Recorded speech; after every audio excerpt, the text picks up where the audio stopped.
Hello everyone, welcome back to another video. Today we have the Lite phone 3. Lite has released a massive update, very good for the end of the year, and I'm really excited to actually showcase it to you. The first thing that we're going to go over is the eSIM beta. This is a feature that was greatly anticipated and now it is available for all Lite phone users. So you have the eSIM. Of course, it's still in beta because you have to test with pretty much every carrier in different parts and regions of the world. So I can tell you that with US Mobile on light speed, it works without issues. All you have to do is go to the wireless area for your device, go to eSIM, add eSIM, and then it asks you to scan the QR code. And once you scan it, it does some magic in the background, and then it's done quickly. You can also do the manual mode and enter the activation code for your carrier. I know there's a lot of carriers out here in the United States and many more around the world. So not every carrier is going to work, but at least some are working. Make sure to go into the Reddit to see a list of user-generated content, essentially. Another thing that I'm really happy about is the inclusion of a data saver mode. So if you go to preferences, I believe it is in, yes, preferences. It is on data preferences towards the end. Right here, you will see a data saver mode, which means you will only use Wi-Fi for music and the podcast tool. Whenever you're detecting some of the music, downloading it, now it's only going to be done via Wi-Fi. So data saver mode off, data saver mode on, very easy to find on the preferences under settings. So I'm really happy to see that. There's a lot of bug fixes on the back end that I cannot show you, but they're just going to make everything faster and easier to use.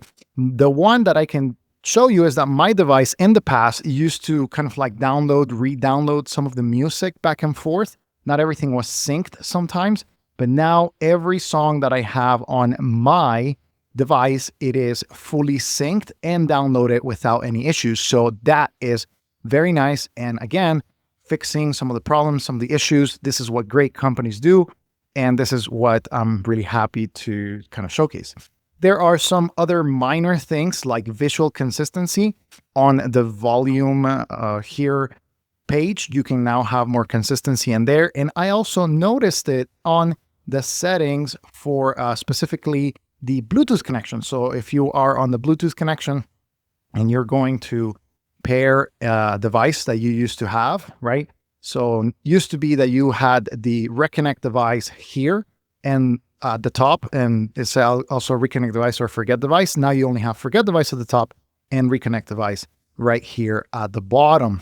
Be very careful, because if you open your Bluetooth connection and you're trying to reconnect the device, you may accidentally forget it. So very good to note that, but now it's more consistent. So there's more UI consistency here and there in order to create more consistency around the usage of the device and where to expect some of these things. Of course, if you have been using it for a little while, it's going to be a little bit different.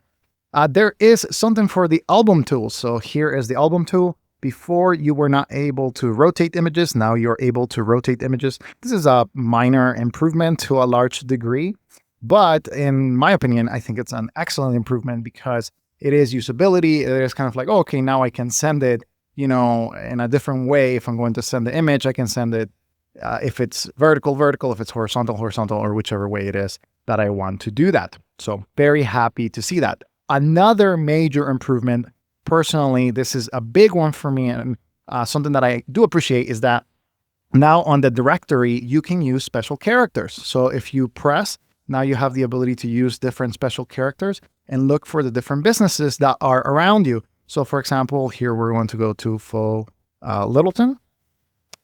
And, you can now, let's say I'm just going to add an extra character. I can add it right there.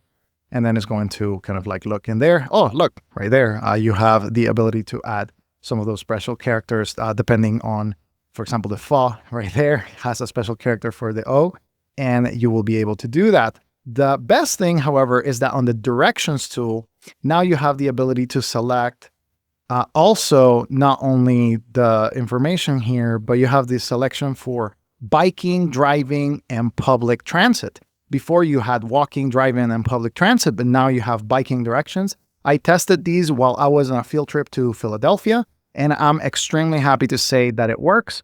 and it's very easy to use. Now, of course, it's going to work on the maps with Here Maps, but now you have another option, which is to use the device with bike directions. So if you're a biker like myself and you get around through bikes, then this is going to be a major improvement for usability for this device. Is going to do bike routes. I'm going to do a more comprehensive testing on this tool specifically because I am personally a biker and I want to make sure that it is getting all of the best bike trails here in the Denver metro area. So I'm really excited to use this over the next few weeks. There is another one that you can do, which this, again, another minor improvement is whenever you are doing notes. Now you can also use the extra special characters, but also there is some logging for the time zone. So now I will log which time zone you use for the notes. Again, there's also like a lot of things on the background that I cannot showcase to you because they're on the background, but I'm really excited to continue recommending this device. Yes, it is one of the most expensive devices. It is quite pricey, and it may not work for some people, but it has worked for me. And I can tell you that at least I'm happy that I get a device that a company is looking after, that they're trying to make the best of it, that they're trying to add tools and other really cool stuff. And I can tell you that this new year is going to be even better for this device. There are other great devices out there, but the Lite phone is going to have a lot of new improvements this upcoming year. And I'm really excited about those for us to kind of check out in the near future. So thanks for watching this video. If you have any questions about this specific device or any of the other devices I have reviewed, make sure to put them in the comments below and I'll be interacting with you guys, and we'll see you in the next video.